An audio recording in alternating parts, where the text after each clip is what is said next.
Hey guys, welcome back. Today we're going to do things the old school way, and that's a camera on a tripod. This week Jason and his family typically take off this time of year to go on a family vacation, and that's what they're doing right now. And I just wanted to come out and do a little bit of shooting. I had recently posted a picture of a rifle on Instagram that a lot of people were interested in. And I thought, what the heck, let's go out and do a little bit of shooting this afternoon and show you guys that rifle. The rifle I want to show you is called a Destroyer Carbine. And this is it right here. This is a very good example of a Destroyer Carbine. I'm guessing this may have been Arsenal refinished.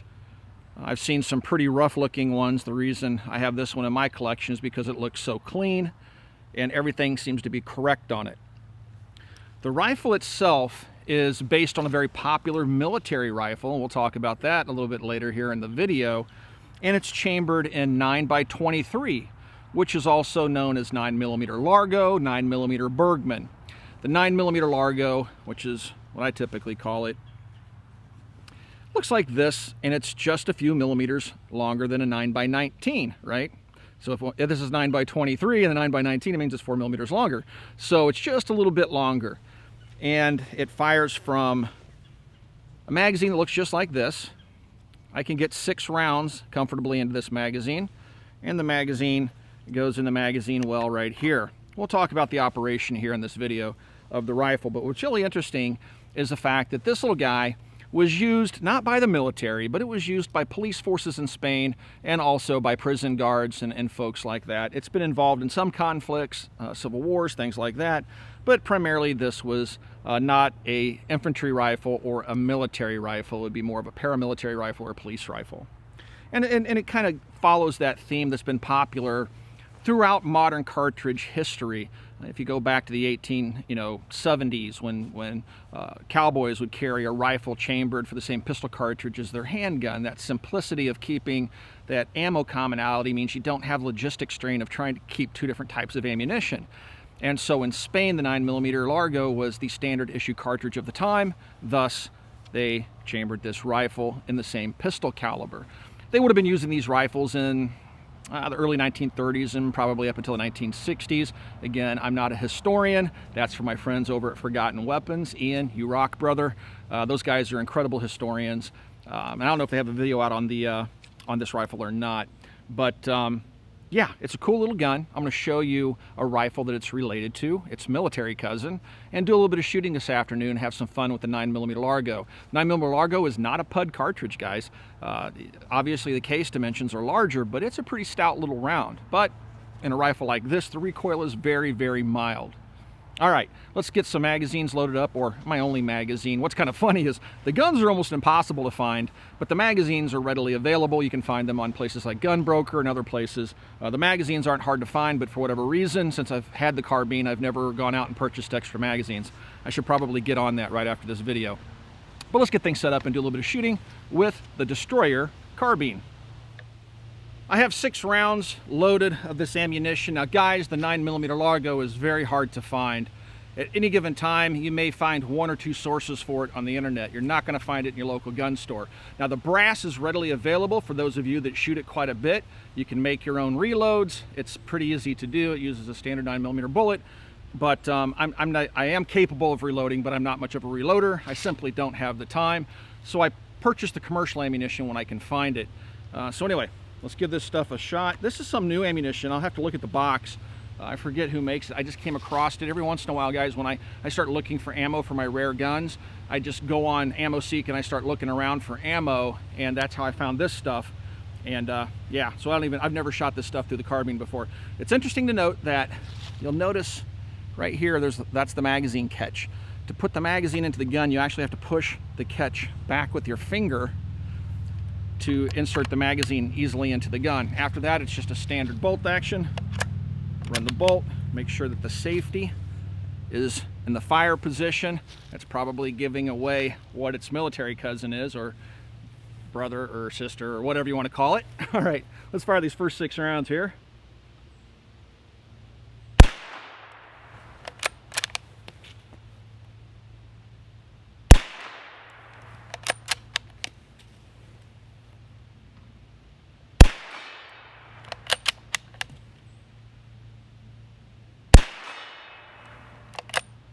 I want to make sure my sights are set at their lowest.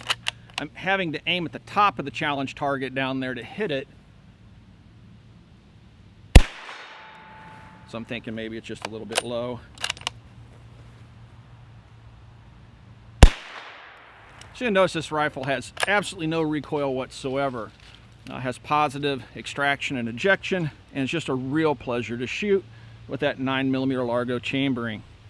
Let's head over to the table, take this gun apart, and let me show you what this action is based on, if you haven't already guessed it yourself. Before I forget, I want to let you know where I had purchased this ammunition. This is Ventura Heritage Ammunition Company. I just stumbled across them on a search when I found that they had the ammunition in stock. And I believe this is the first time I've ever shot the ammo, so this is how it's marked. So if you guys have a 9mm Largo, you can swing by and see if they have any in stock. I want to say that this stuff, it's a 50 round box, and I want to say it was like 70 cents a round or something when I bought it. So again, it's not inexpensive ammunition to shoot. If you shoot a lot, get the dies. Those are easy to come by. Starline, I believe, makes brass. Just roll your own. Me, I shoot so infrequently, it's just good to have a few hundred rounds on hand. I've also seen a local company here in Hobart, Indiana, PCI. They make ammunition for it. I believe I have some of that back at the shop.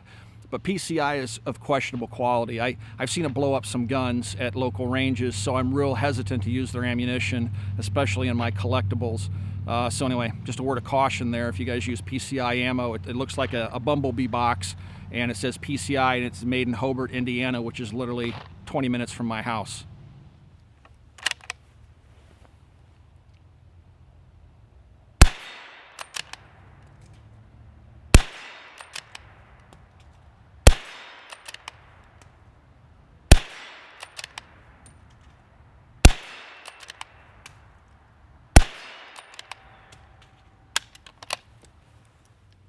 So the Destroyer Carbine is an interesting little oddity from history.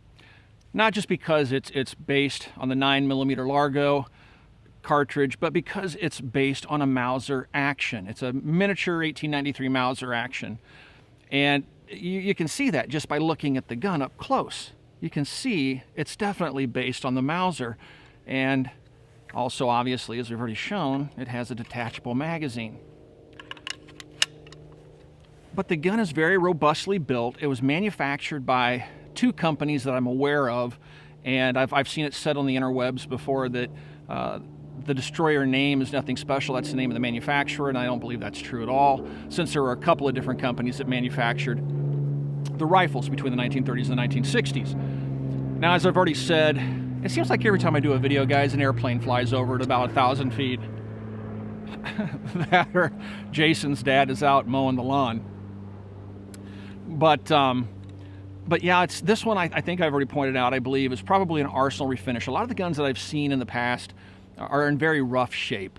That's because they saw use at prisons and by police. They got banged around. This one has a very nice blue on it. It's consistent. I have seen them in this condition before, but I'm going to go ahead and go with an arsenal refinish on the gun. You'll notice that the stock is, freshly sanded and oiled. But it does have a few dings on it. But these things are kind of hard to find, and honestly, I don't even know what they're worth anymore. They're one of those things that Mauser collectors like to have, but finding them available is just so hard. You have to surf the auction sites and stuff and the for sale ads all over the internet to try to get your hands on one. But yeah, they are fun guns to shoot, with the exception of the ammunition being expensive and hard to find unless you reload it yourself.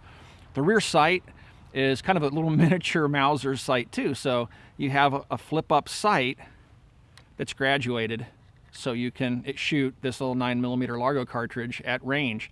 Now, honestly, much past 100 yards, I wouldn't say this thing's going to be all that effective ballistically. But the 9x23 is no slouch either. It's a fairly powerful cartridge. Now, the 9x23 gets its name from the Bergmann Bayard pistol, which is why you also see it described as 9x23 Bergmann, or just 9mm Bergmann, and that's this pistol here. Now, unfortunately, my pistol, it's very old. This is a turn-of-the-century handgun, guys, and the extractor spring on this is very, very weak, so it's not reliable. I'm still trying to find the parts to try to get this little guy back up and running so I can show him to you in video. But this is a Bergmann, and this is chambered in 9mm Largo, or 9mm Bergmann as the gun is marked, and that's where the name for the cartridge comes from. I also have with me here a K98 Mauser. Of course, this is a more modern version of the Mauser than the 1893 version, but this would have been used during World War II, and it's just a revised version of the original design. But you can see how the action on the Mauser works. You know that you can take the Mauser apart by pulling out on this disassembly lever, and then the bolt just pulls out the rear, and you can see those forward locking lugs, okay? Right there. And when you go to put it back together, you just have that little lever you pop out, and your Mauser's back together. Also, you'll notice this large safety lever.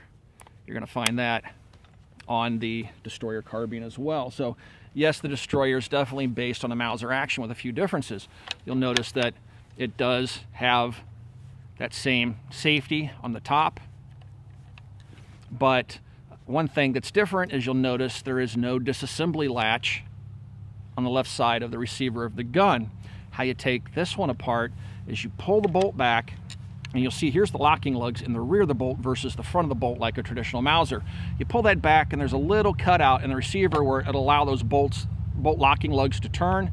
You can rotate them, and then you can pull the bolt out of the Destroyer, and there are your two rear locking lugs. So it has some differences. You can see the extractor looks very similar to a Mauser. There's some similarities and certainly some differences in the design, but this is, for all intents and purposes, a miniaturized Mauser action. So the rifle's known for its accuracy. This one does bear the marks of an importer, which, because of my old man eyes, I can't see the name. I'll try to get a picture of it for you guys. But they're very, very neat little carbines, and if you ever have a chance to pick one up, I wouldn't recommend overpaying for one, but they are cool guns to have in the collection, especially if you're somebody that likes to collect Mausers.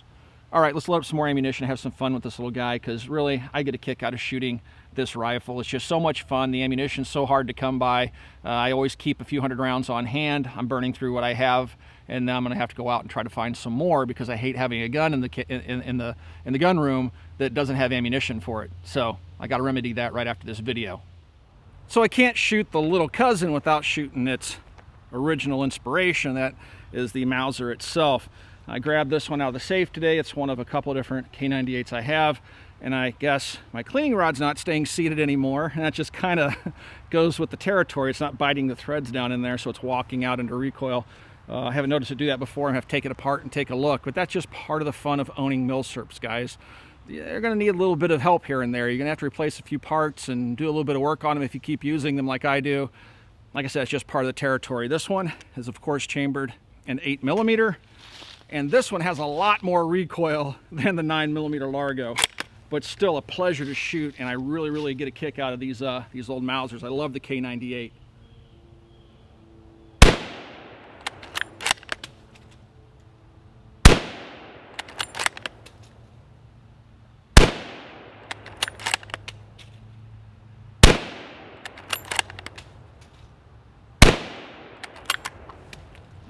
You see right there, guys, how it locked itself open. So now I would recharge it with a stripper clip that I don't have and resume firing. The Mauser, guys, in my opinion, is the ultimate evolution of the bolt-action rifle just before the world's military started transitioning to self-loading rifles. The bolt-action that they developed, the Mauser company developed, is just unbelievable in terms of how robust it is and how reliable it is in general. So, my opinion, the Mauser action is the absolute pinnacle of bolt-action technology just before everybody went to self-loading rifles. To drop the magazine out, just push the button and it'll fall right out. It's really neat. Now, as I said once before, the magazines are actually pretty easy to find. Ammo, not so much. I need to go get on Gunbroker and order some more magazines for this thing. I always forget to do that.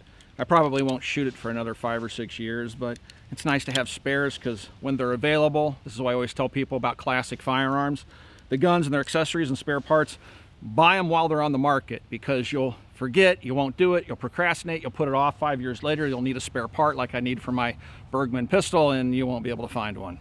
So get them while they're hot. Loading the rifle is just like loading a traditional Mauser, because it's not. Normally you would have a Mauser that loads via a stripper clip down the top.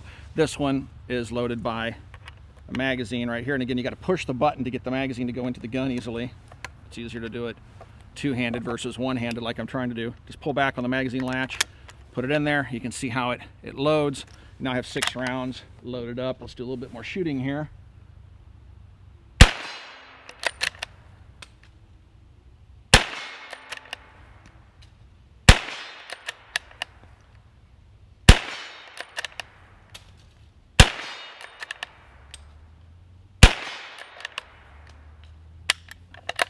Now, as you'll notice with my Mauser, it will lock the bolt open on the last round fired, so you don't do what I just did.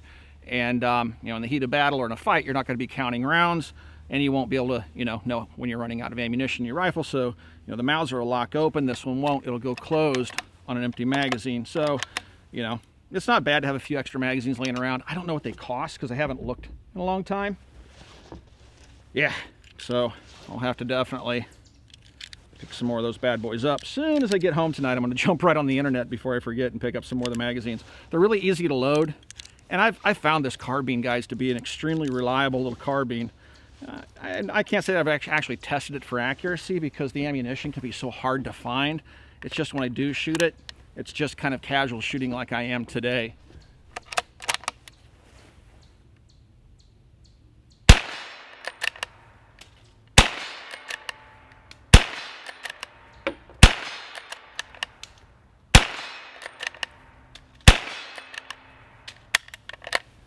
So yeah, it's a smooth shooting little rifle. It'd be a neat little carbine to take out and just goof around. You know, it's because it's so collectible. It's not something I would say that you would want to go out and beat the snot out of it. But boy, taking out the safe every once in a while, shooting it sure is fun. What a neat little gun. I love the old stuff, guys. If you guys enjoy these videos of the old guns, comment down below, because really, I don't know if you guys prefer seeing the latest and greatest in AR-15s, or if you guys like seeing the oddballs, or if you like seeing the stuff mixed in between. I like mixing it up, doing a little bit of this, a little bit of that. But my passion, guys, is really with the oddballs and the historic pieces like this Destroyer Carbine. All right, guys, I hope you enjoyed coming out this afternoon with us and doing a little bit of shooting with the Spanish Destroyer Carbine. It's just one of many rifles and handguns in my old milsurp collection. I love it when gun enthusiasts and shooters start to evolve past the modern whiz-bang stuff and start to take a look backwards in time and take an interest in these old relics, because it's up to us to make sure that the history of these firearms is maintained. I hope that I can pass these down to my sons, and they'll pass them down to theirs, and they maintain and appreciate the history of these firearms. It's just one of those things that impassions me about the Second Amendment community, guys. If you would like to support us here at the Military Arms Channel, the best possible way to do that right now with YouTube, absolutely crushing channels. And it's not just gun channels. I just recently saw a knife channel get 3 strikes for something that they were doing, and it's just ridiculous. Our friends over at Such, Don, he's getting account strikes. I've gotten account strikes. They're going back 5 years in time and pulling up videos about Magpul stocks and striking our accounts and deleting the videos, and all we need is 3 account strikes and we're out. So we're fighting that battle right now with YouTube, but they've also demonetized many of us. And again, it's not just the gun channels, but the gun channels, the knife channels, the airsoft channels, they're definitely being singled out and being targeted for attacks by YouTube under what we believe to be a political agenda to get rid of us. So a lot of us are looking for other ways to finance our operations, to keep moving forward. Our Patreons are doing that for us. And if you would like to support us here at the Military Arms Channel, because we receive very little money from YouTube anymore. It's not even enough to buy a case of ammunition in most cases every month. So we rely on good folks like Freedom Munitions to help us with our ammunition. They donate ammunition to the channel, and our Patreons keep us moving forward. If you enjoy the content here on the Military Arms Channel and other channels that you frequently watch, see if they have a Patreon page and swing by and consider supporting them directly. In return for that, we at the Military Arms Channel will answer all your questions directly. You have a direct line of communications with me, with Jason, or whoever you want to talk to here. I guess that's both of us. And we'll also post behind the scenes information. You'll get previews of videos that we're going to release. We do t-shirt giveaways. We do ammunition giveaways, thanks to our friends over at Freedom Munitions. And we do some smoke and blowout deals on ridiculously low price stuff through Copper Custom. We do everything we can to thank our Patreons for supporting us just with a couple bucks a month. And so it really does help out. And again, not just the Military Arms channel, guys. If it means not giving me $5, but giving me $1 and you give it to 4 other content creators, please do that. I want you to support the entire community. And that means a lot to me. And so, guys, also, please remain politically active. Right now, I'm not doing too many political videos. You know, we've just gone through a rough patch, but I'm trying not to do anything political. But please stay politically active. If I learn of any information like I did a few weeks ago of pending bills, I will make a political video and ask you guys to do your part, which would be to contact your representatives and the President of the United States. Another great way to support us here, guys, is just to swing by and check out Copper Custom. It's our online store. We have a lot of great products, great prices, and it's stuff that we believe in. Guys, again, I want to thank you for all those years of support. It really means a lot to us, and I hope to see you on the range here again soon.